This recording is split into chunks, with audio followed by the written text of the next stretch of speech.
Let you know what you are giving to the people is not what the people want. And the truth is, democracy needs both sides to function well. And 12-0 breeds arrogance. 20 years of the same party breeds arrogance. Tobago requires a mixture of people in the forefront to create the kind of balance that is needed. And before I go to your next question, let me give you an example. So I pulled up, for example, the Jamaican Bible, right? Yes. And I want to read a quote from it, right? And this is, of course, talking about the angel carrying the good news to Mary that she will be this virgin mother. And this is, I'm just reading one verse of the Bible. And here it says, the angel got to Mary and said to her, say, Mary, me have news where I'm going to make you happy. Well, happy. God real bless you and Him walk with you all the time. This is in the Bible, the good old holy Bible that people find very sanctified and so on. They have recodified it into their language. And in order for this to happen, it means you have linguists on board, researchers on board. You have to actually translators. You have to have the tech people to create the apps on board. You have a whole chain of people who will eat a food from this one project, who will earn a living from this one project. And the first person brought this to my attention were the Jehovah's Witnesses, because even in their scriptures, they also have Jamaican Creole versions of their Bible that they give to their members as well. And so this says that a lot can be done for us even with Tobago Creole. Wow, this is deep. This is so in depth. Yes. So switching gears somewhat, Farley. Mm-hmm. What is your current assessment of Tobago's economy? The Tobago economy is asleep, and it has been asleep for a long time.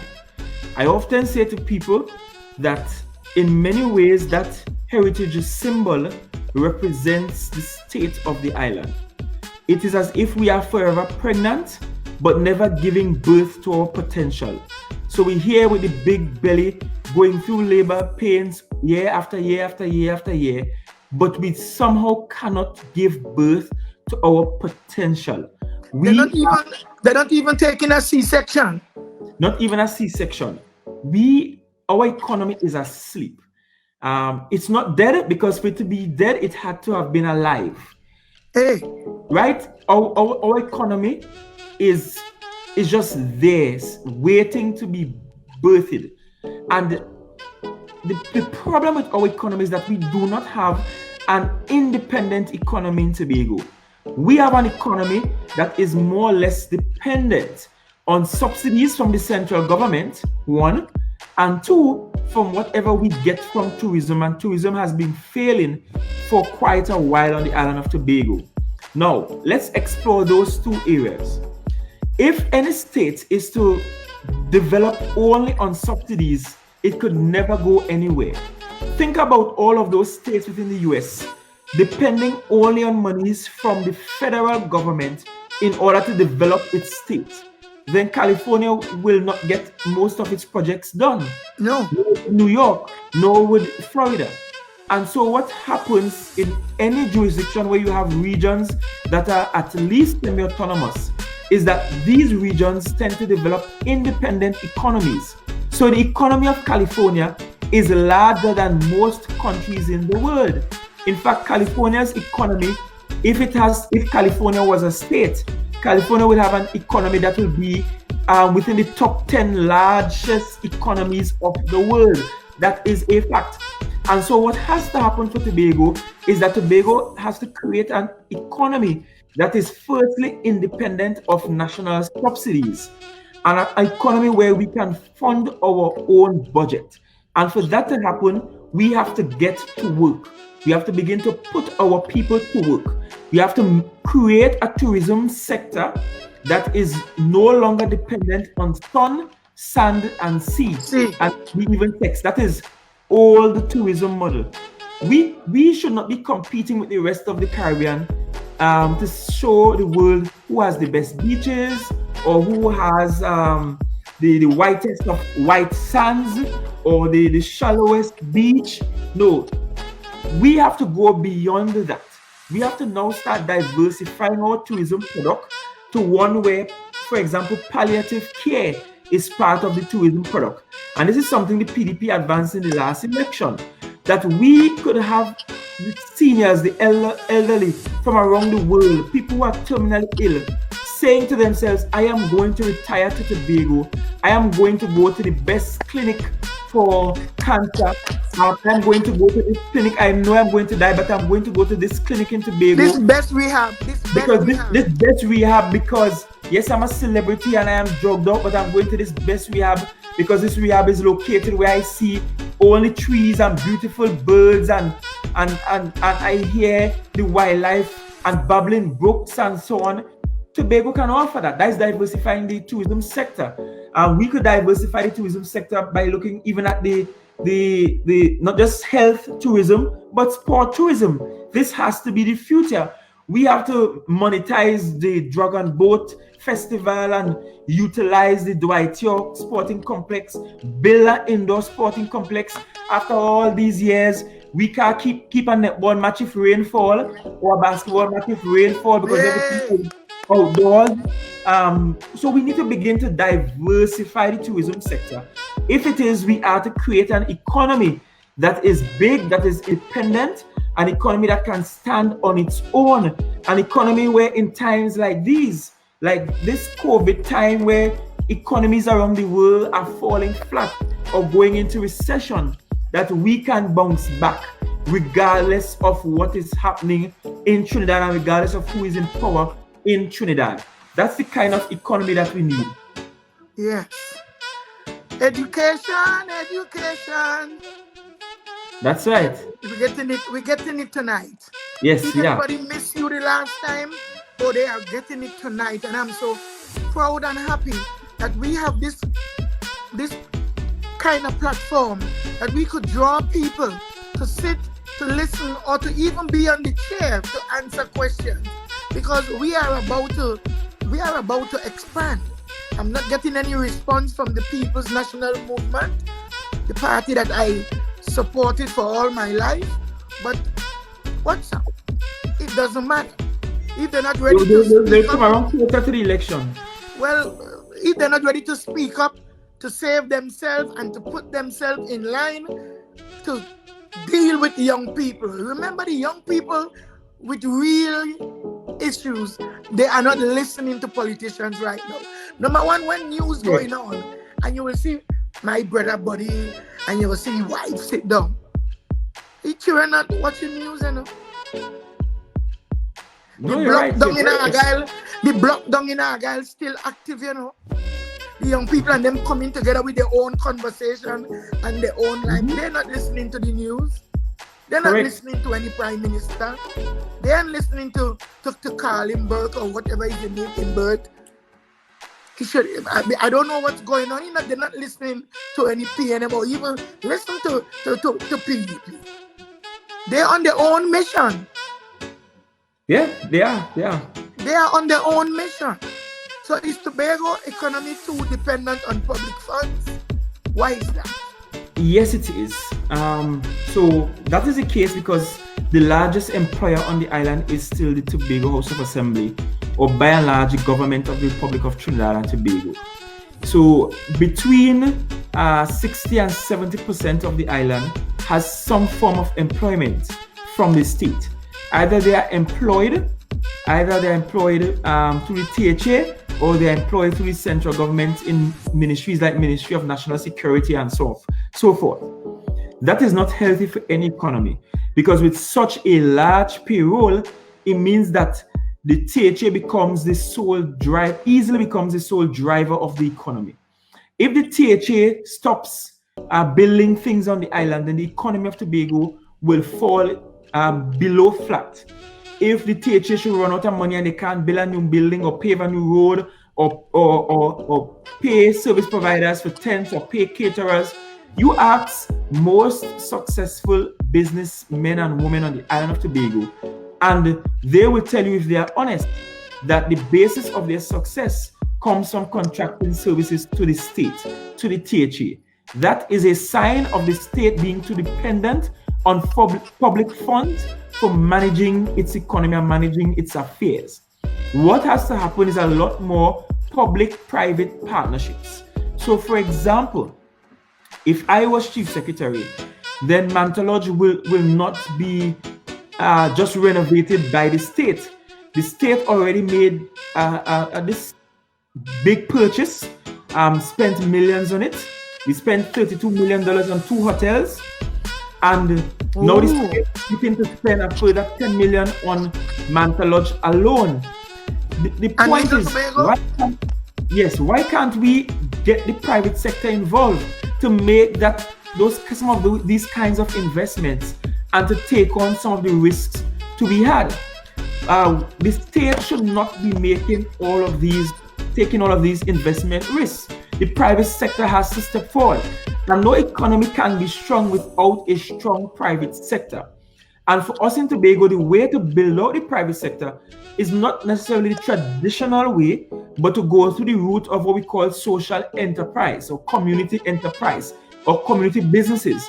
Is what existed when we started all of these cooperatives a long time ago, and people were coming together to form these businesses for a social good, while at the same time earning from these businesses. And if we begin to wean people from the state coffers and empower people, I'm not talking about firing people willy-nilly so that we will pay less when the month comes in terms of salaries. I'm talking about helping people matriculate into their own businesses, empowering people to become innovative and to become creative. Tobago will become more export oriented. The balance between export and imports will switch from being top heavy on the import side to the export side. But the only way to do that is for the state, for the THA, to begin to relieve itself of some of its financial responsibilities and allowing the private sector to take up some of these slacks. Oh, you think the new Chief Sec or acting Chief Sec, he knows what you're talking about? I will hope he knows what I'm talking about. I don't think he's a dumb person. I do not. I think he's an intelligent person. And so I have gotten to the place where I think what is being done deliberately, is not a matter of mistakes, and think that what is being done because people don't care about the island as much as they care about their own political parties and care about themselves. And so until we get to a place where we put country before self and country before our political parties, then we will not have the kind of development agenda that is needed for the island. Wow. So, Brother Farley, you're giving us so much, and I think we're not giving you enough. What is the source of the THA? What is the source of the THA's funds? How does the THA make money?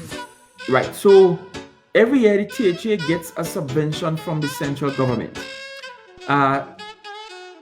Thanks to former Chief Secretary Hochoy Charles, we went to the Dispute Resolution Commission. To ensure that we got something tangible from the central government. Prior to 1999, Tobago used to get about 1.2% of the national budget, which is next to nothing. And in those days, the national budget was relatively small in comparison to what we have now. After the Dispute Resolution Commission, it's mandated that the central government gives us between 4.03% and 6.9% of the national budget. So whatever the national budget is, we must have for the very least 4.03% of that. That has resulted in the THA getting somewhere around $2 billion thereabout every fiscal year to manage. At least 2 billion, a little over 2 billion every year. And then the state may spend some monies on Tobago through some of the other ministries in Trinidad. But practically we get a little over $2 billion. And out of that little over $2 billion, as an insignificantly small portion of that goes to capital development, right, or capital expenditure. Meaning the vast majority of the funds we get comes for the purpose of funding recurrent expenditure. And for those who don't know what that is, recurrent expenditure is like your bill. If you have a household, your recurrent expenditure will be like your light bill, your telephone bill, internet, cable, your water bill. They come every month. They come recurringly. So it's called recurrent expenditure. Your capital development will be the monies that you use in your household to do extra things. So for example, if you wanted to put on an additional bathroom or to tile the house or to add on a wing to the house or to build new kitchen cupboards, those are capital expenditure projects. Similarly for the state, we have recurrent expenditure, and the vast majority of our budgetary allocations go to recurrent expenditure, and then a significantly or rather insignificant portion, a very small portion of our budget goes towards capital development, which will be to new things such as perhaps building a new hospital or building a road where none existed or refurbishing a port. Those things will be capital expenditure. In addition to the monies we get from the central government, which is about 4.03% of the national budget, we do collect some taxes on the island, but that is minuscule. That is small, very small. Minuscule as like what? Right. So the taxes we collect on the island, a few millions, nowhere close to $1 billion. So we may inch up into the hundred of millions, but it is small. It is small annually. And so what we collect in taxes can't go a very long way in terms of development expenditure. Additionally, the THA has some investment schemes, to call it that, some projects. Like we have this Flipcut, this fishing company. We have the Study Park Quarry. We have the Cassava Company. And recently it was revealed that 3 of those companies were not making any money. They were failures. And so they were going to merge 3 of those companies into forming one agro-processing company. So the THA have these companies where they try to make some monies from these companies. But again, these companies have not done well enough to fund our budget. And so what has to happen in terms of funding the Tobago budgetary needs, because every year, and you will hear it this month, we will send down to Trinidad a budgetary request of around $4 billion or over $4 billion. But we'll only end up with a little over $2 billion to spend, which means we're only getting half of what we need to do the work on the island. And so for the THA, and that's why I keep advocating for Tobago to have an independent economy, an economy independent of the national budgetary allocations, so we can fund our budgetary needs and we can do the things we need to do in a faster time frame than we are doing. So is there any other allocation to do which money comes to Tobago from central government? Any other? Yes, yes, there are other ways. Because if you look at the THA Act, the THA is only responsible for the 33 items listed in the 5th schedule of the THA Act. That is Act 40 of 1996. Those 33 areas include, but are not limited to, things like health, education, social services, tourism, land Agree. management, agriculture, marine affairs, environment, public Transportation. infrastructure, transportation, sea and airports, and so on. Those are under the remit of the Tobago House of Assembly. However, there are areas not now under the remit of the THA. For example, security. THA is not responsible for security. So things like the police station, new police stations being built on the island, those are being done by the central government through the Ministry of National Security and not the THA. The central government will also spend money on things like the meteorological station in Tobago, a new airport. These are things that projects of the central government. So one, not to rush you because we know we have TRHA and we have other things in Trinidad. TRHA. So TRHA is included in central government, or? The TRHA is really supposed to be under the supervision of the THA because the THA is responsible for healthcare on the island. However, sometimes the central government will do large-scale projects on the island for us. So, for example, the hospital that was built at Signal Hill, that was a central government project and built by the central government for Tobago and for operation to be operationalized by the THA. So it wasn't all in London that built that? No. It's the central government that built that hospital up at Signal Hill, and that hospital was actually completed under the stewardship of the former Prime Minister Kamala Persad-Bissessar. So it's the central government that built that that hospital, and handed that hospital over for operation management by the THA because the THA is responsible for healthcare. So yes, the central government from time to time can spend monies through other avenues in Tobago, and they have been doing so over time in various ways. Well, I'm so glad that you cleared this up because so much money that Tobago House of Assembly claiming that they spend to build that hospital. I'm glad that you're clearing it up now. One thing I want you to clear up for me now, the Speyside High School. Who started that high school and Goodwood? It was those high schools really came about under former Prime Minister Basdio Pandey under the SEMP program, the Secondary Education Modernization Program. Remember, Basdio Pandey was Prime Minister and Kamala Persad-Bissessar was Minister of Education, and they were from the common entrance system where you could pass and fail, and transitioning to a place where every school child, every pupil in primary school would have a place in secondary education. And for that to happen, we needed more space, more actual secondary school space on the island. And so I could remember when the billboard first went up in Speyside for Speyside Secondary School. My mother worked on the construction of that school. Lewis Construction did that project at Speyside, that Speyside High School project. I know that where that construction came from. That company is a Tobago company? Not necessarily a Tobago company. The owner is a migrant. I think he was either Grenadian or something like that came here. But to me, that's not a problem because people from here migrate all over the world and make it big time. So yes, I applaud people who could come here and make it. And it's a sign that people who live here can also make it.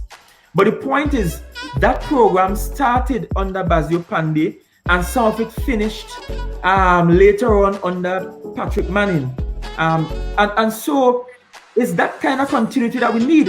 The THA did not have to spend its own money to build out these new secondary schools, although the THA is responsible for education on the island of Tobago. When Giselle Thomas ran for election, she ran with the PNM party.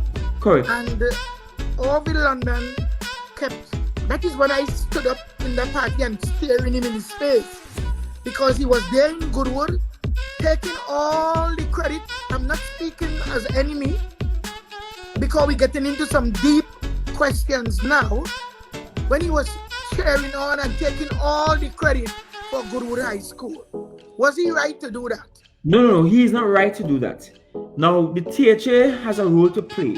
So, although these schools were constructed on monies budgeted for by the central government and were projects of the central government as part of a national SEMP project, the THA's role will be to operationalize these institutions.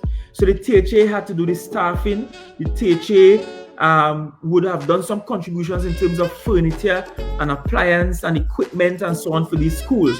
So yes, the THA had some input, but it will not be fair to the central government to posit that it was solely 100% only a THA project, when in fact it was a national project that started since Basil Pandey was Prime Minister, continued all the way down through to Patrick Manning, and it was a central government project where they were building these secondary schools so as to facilitate the influx of students, because we were now doing away with common entrance, as it were, to implement the C, or the secondary entrance assessment program, which will see all our pupils matriculating into secondary school at some point.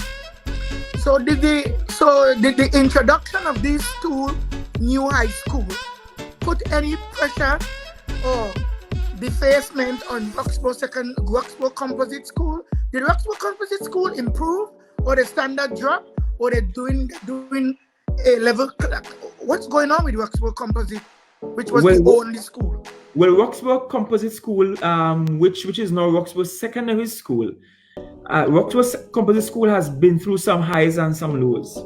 Roxborough Composite School has produced some excellent graduates.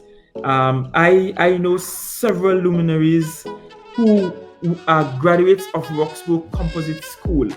But when Spacer High School opened and Goodwood High School opened, Roxborough Composite saw a significant decrease in its population size.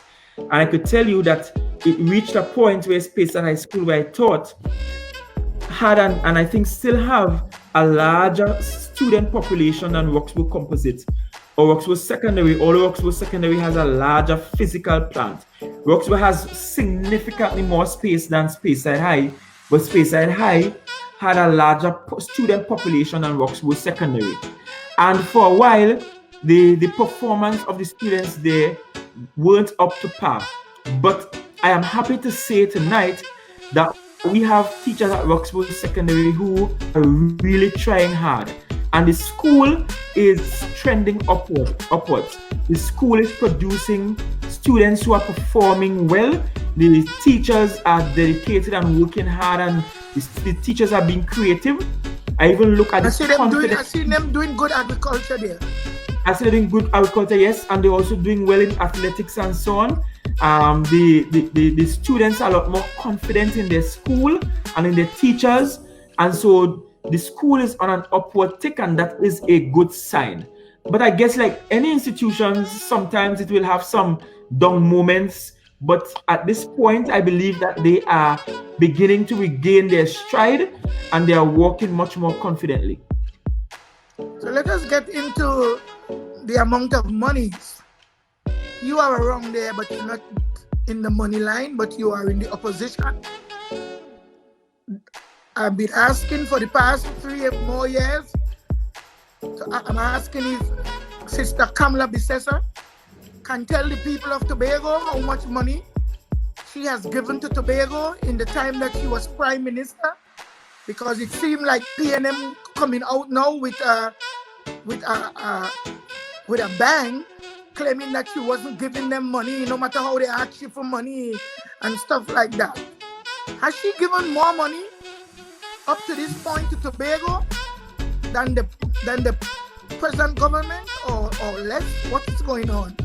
Right, so I am literally looking, and we could perhaps, to make it simpler for people, we could perhaps pull out one of Kamala's years in office, right? So we could pull out one of her years. So let's look at the year 2013. In the year 2013, Tobago received $3.309 billion in total. $3.309 billion in total. And that perhaps was the single largest intake that we have gotten so far from any national budget, period. The single largest in terms of unto this day, you mean? What the People Partnership did is that the People Partnership also had a ministry in Tobago called the Ministry of Tobago Development. So what they did is that they sent some monies to the THA and they sent some monies through the Ministry of Tobago Development, which ultimately was run by Dr. Delmon Baker. And they would also do the usual spending some areas like national security and so on. Now that method was controversial. It was controversial because some felt that any money being sent to Tobago shouldn't be sent to any Ministry of Tobago Development. All of it should be steered directly to the THA, because the THA have these 33 areas that it must take care of. But I'm not going to get into that kind of and detailed fighting. But what we need to know is that, for example, in 2013, 3.309 billion Tobago got in total. When we, the minister at that time was Minister Hawaii, when we calculated how much THA got, Ministry of Tobago Development got, and so on, and all of these projects got. And the Ministry of Tobago Development was doing projects on the island as well in that year. And that budget was ready in 2013, but that was for fiscal 2014. Because as you may or may not know, budgets are read in the year before. So the fiscal year 2014 will start in October of 2013. So our budget will be ready. Yes, correct. So our budget for 2021 will be read in October this year for next year. So the fiscal 2021 will start at the end of the year. So in 2013, when the budget was read, for 2014, we had a total of 3.309 billion. Let me tell you the breakdown of that. We had 2.47 billion to the THA, 2.47 billion to the THA. We had 363 million for capital expenditure of that 2.47 billion. We had 19 million for URP of that 2.47 billion, and we had 2.095 billion for the current expenditure. So that's 2.47 billion for the THA alone. And then under various other heads of expenditure, Tobago received an additional $831.2 million. So when we add it all up together, we had $3.309 billion, or an equivalent of 5.39% of the national budget in that year. That's the single most we got, up from the 4.03%. But as I said, one can make an argument that, that entire 5.39% should have gone to the THA and not through various other heads. Because remember, in those days, we were also having the argument of Trinidad interference in Tobago's business. People were saying that Kamla coming up and interfering in Tobago's business and breaching protocols and so on. I don't hear the same thing being said now when we see the central government just marching in, deciding today, we're going to build on standards and nobody in Tobago know anything but standards project. Or could march in and say, we're going to build an airport, or get a port for this land now, move. THA know what's going on, central government leading the way. We're seeing egregious encroachment happening now. And we're not hearing a pip, we're hearing nada from those on the other side. But of course, it is all politics. It's all politics. And how the politics is played, and being played in a way to make Tobagonians feel a sense of xenophobia, a sense of fear of outsiders, a sense of resentment of people from elsewhere, a sense of resentment of foreign investments into the island, which is unfortunate, because for the Tobago economy to grow, we cannot do it alone. We need foreign direct investments injection into the island's economy. Tell us something about that airport. And I see my sister Shamfa Kojo. She's sharing up money. What money is that? Is that money enough for people trauma, for people lands, for people homes, from people the past, the history? What's going on? Talk to us. Well, we see an announcement that some 41 million will be spent to compensate people moving from their lands. 41 million. But as I have been saying to people, we cannot trust this government with doing good on its promises. People were promised a measly $1,500 a month as a social welfare relief grant, and all now they can't get it. Right? The place opening back up, the 3 months come and expire, they suffer and starve through the period, and all now they can't get the money that the government promised them. So you have to take every promise you get from them. How much of the population in Tobago that is in need of that money and haven't received it as yet? Well, we were told a number over 2,000 plus people applied for that. But a significant portion of that, less than half, in fact, less than a quarter of that actually got any of those grants. What? But what about the food card? Well, that's another issue. Some people got food cards. Food cards were given to party groups to give away willy-nilly here, there, and everywhere. And so that wasn't managed properly. But the point is that we can't take the rain and plant corn. We'll be sorely disappointed. Now, the government said that they have 41 million, I think it is, to compensate those who lived in those properties. Now, I don't think that is sufficient. I don't think that is enough. Now, let me say from the onset, Mama Coco, I agree Tobago needs a new airport.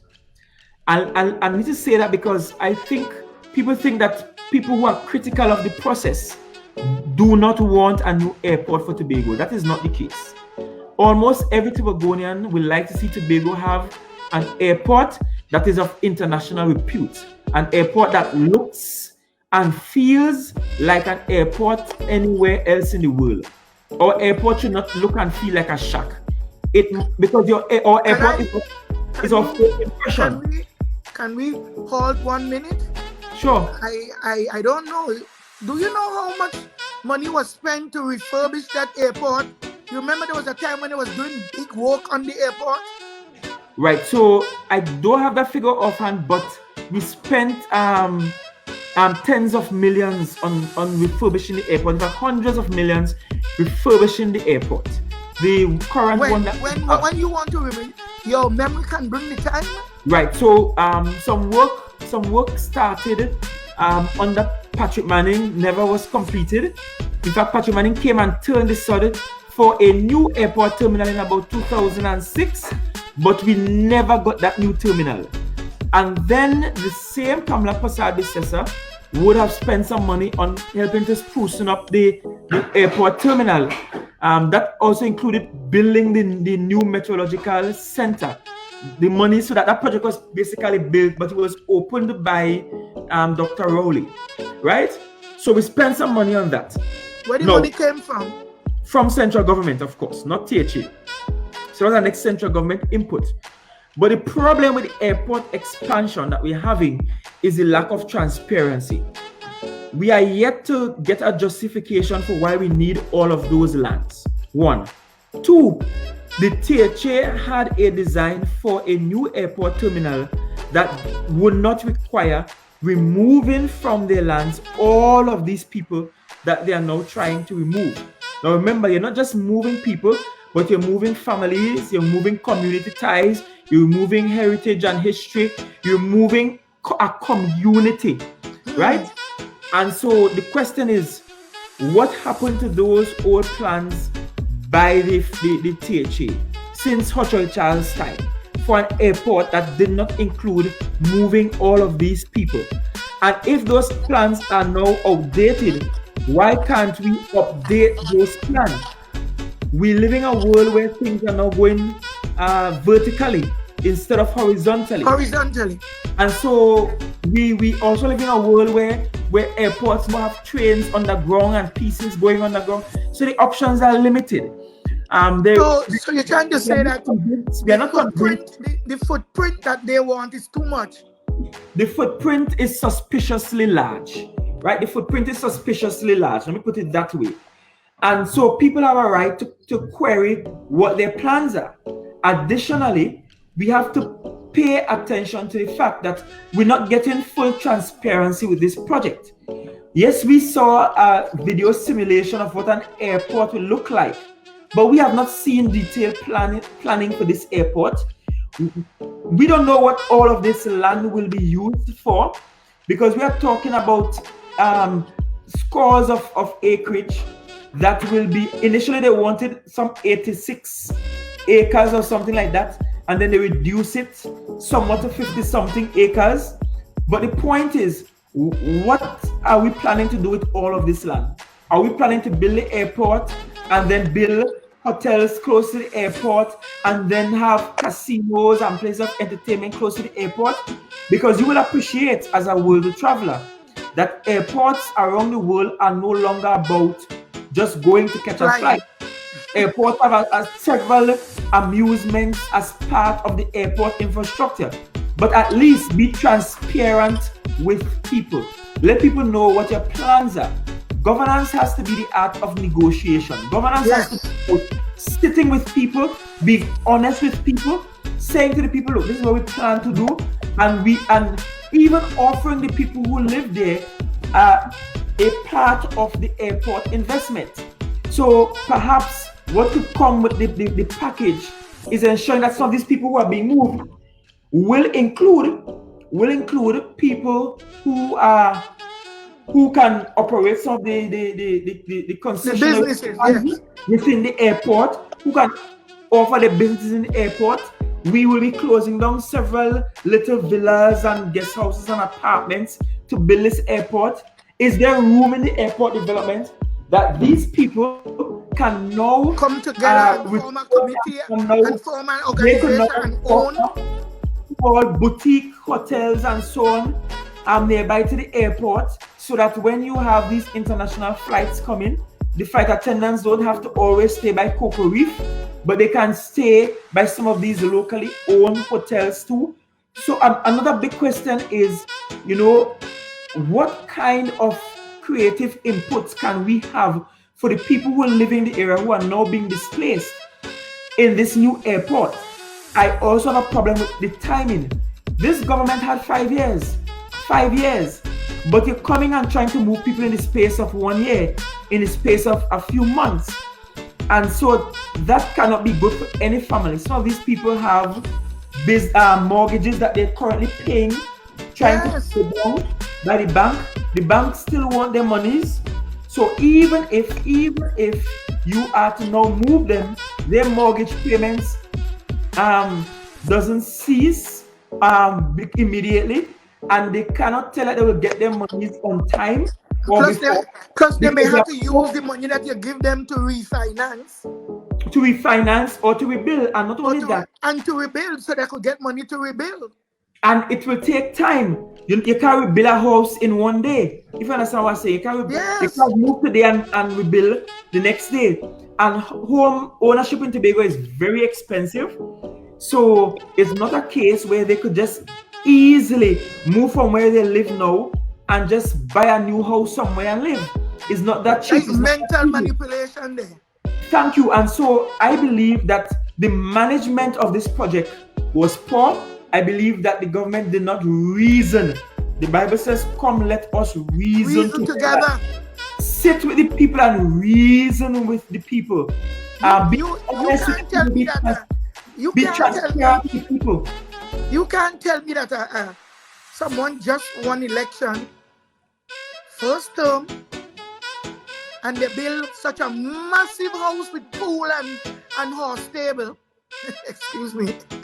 Pool and horse stable. They're driving around with $250,000 cars, where you're giving somebody $100,000 for the property. And listen, land in that area are extremely expensive. I know. Land in that areas are costly. Property in that area is costly, right? The average Tobagonian cannot afford to buy land in that area. Cannot.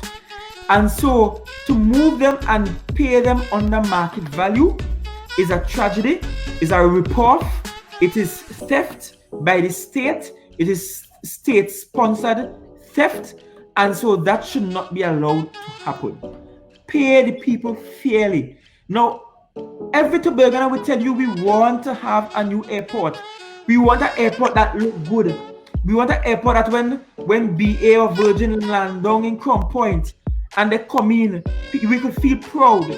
Our airport is our first impression, and right now, the first impression we give the world is not a good one. You come down and the conveyor belt and walk in, right? You come and you choke up in a little room. You don't even have duty free.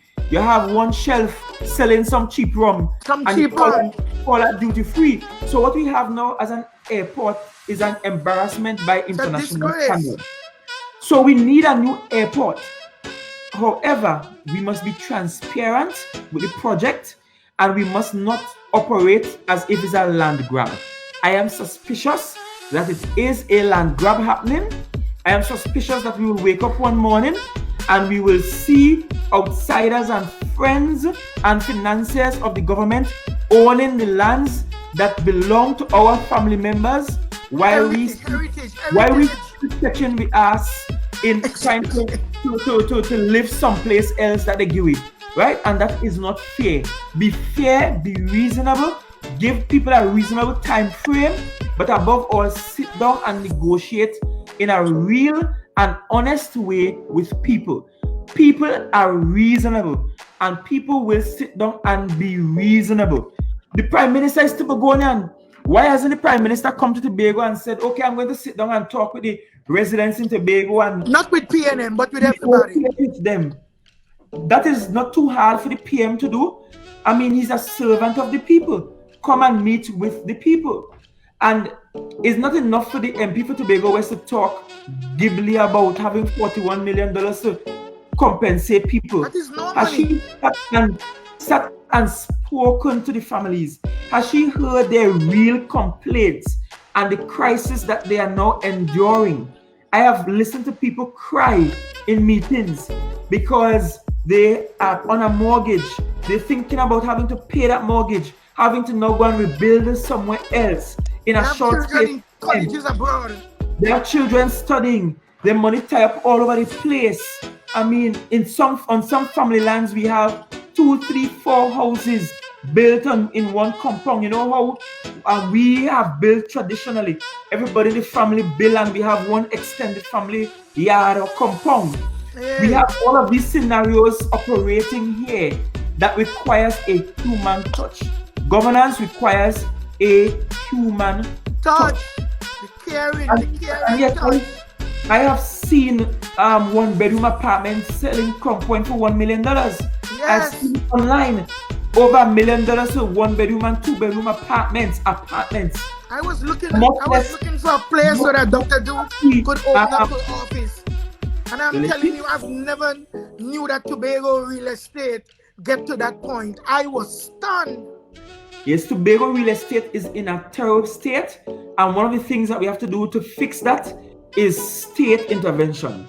You see, if the THA is the single largest landholder on the island, and if the THA starts taking some of its land assets, cutting it up, giving it to people for cheap, and building homes as it should, it will force the market value for homes and land in Tobago down. But unless that happens, everybody selling a piece of land or selling a house is selling it hoping to get some US dollars or some pounds or euros, hoping to get some outsider to come and buy it, hoping to get a rich Trini to come up and to purchase it, which is what is happening when the average Tobagonian who lives on the island cannot afford a home. And I'm concerned about our young professionals, our young people with university degrees, our young people who are skilled and are opening their own businesses, but not being able to get a mortgage from the bank. They can get money to buy a brand new car.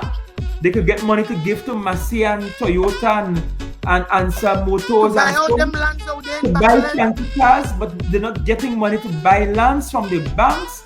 As young professionals, young professionals who are in their 20s and 30s who should be taking mortgages that can run for the rest of their working life and not being given mortgages. So we have a housing crisis on the island that needs to be fixed and that requires state intervention to fix it. 100%, absolutely. So what do you say when Trinidadians who argue that Tobago is too dependent on handouts from Trinidad? Alright, so Trinidadians who argue that, I usually sympathize with them because I believe they are ignorant of Tobago's contributions to the national praise. Many Trinidadians are unaware that Tobago do contribute to the national coffers. Many Trinidadians are unaware that most of the oil and gas finds, especially the new ones, are located within Tobago waters. And by virtue of there being the extraction of gas from Tobago waters, it means that we are contributing to an economy that is heavily dependent on oil and gas. So we are contributing. However, I sympathize with them because it's from a place of ignorance that they don't understand why we must get a certain percentage of the national. They're not being taught. We can't even call them ignorant. They're not being taught. They're not being taught. Yeah, and the education system doesn't teach them to appreciate Tobago's contributions to the country as a whole. And they do not understand that for the first 20 years of the THA was underfunded. And so while the THA in its first 20 years could not build new hospitals, could not build significant new roads, could not invest in large-scale projects because we were being underfunded, large-scale projects were being built in Trinidad. Therefore, we are at a place where we're trying to play catch-up. Unfortunately, the last 20 or so years, with this PNM reign, they would have gotten in excess of $40 billion across 20 years to spend in hopes that they will help Tobago catch up. But it's one thing to have the money to catch up, and it's the next thing to have fools move forward with the money to lead that catching up process. Amen. Catching up did not happen, and instead what we had happening was large-scale corruption. What we had happening is mismanagement of projects, and every project being delayed. So, for example, we have a financial complex in Tobago, and at that financial complex, I could remember we had an inquiry, the Huff inquiry into the construction sector in Trinidad and Tobago. And when Huff came, Huff was the chair, that's his surname of the chair of the Commission of Inquiry. And when the team came to Tobago to investigate what was happening in Tobago, and they looked at the amount of monies that were already spent on the financial complex, Huff, the chairman of that commission, famously asked, "Where is the building?" Meaning, we had spent hundreds of millions already, and the building was still down inside the ground, not yet off the ground. And it's a sad reflection of how we have done business in Tobago these last 20 or so years. We have honestly mismanaged. We have not had proper accounting.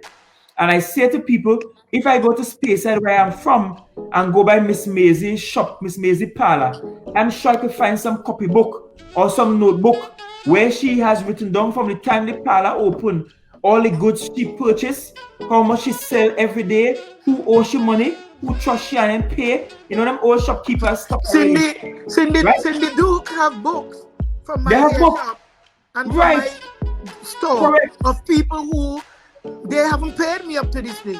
Correct. And the point is, if you can do that for your small hair shop, what stops us as the state from managing our financial affairs better? And so in us managing our affairs, we have allowed Trinidadians to pass the mouth on we, as we say in Tobago.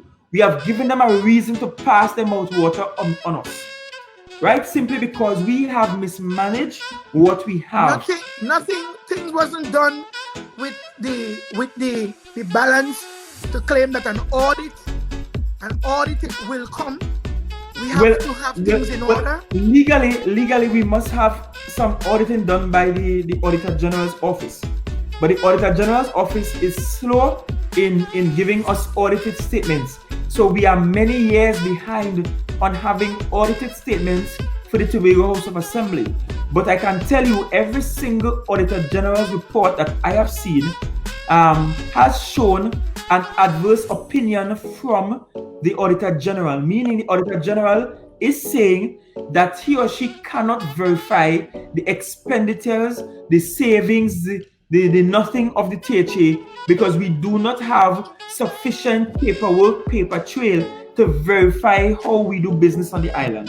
And that is sad, because as I said, you go to any village parlor, any of them old women who used to sell, or old men that had a little shop in the village from long time, and every one of them got copybook, taking copious notes of their business accounts every single day. And if they can do it, why can't THA be more responsible with how it manages the financial affairs of the island? So we have one more tough question here. Sure. Yes, I know you have a handy teacher, Farley. I know, full of civics within you. Such a great person to sit to have a life.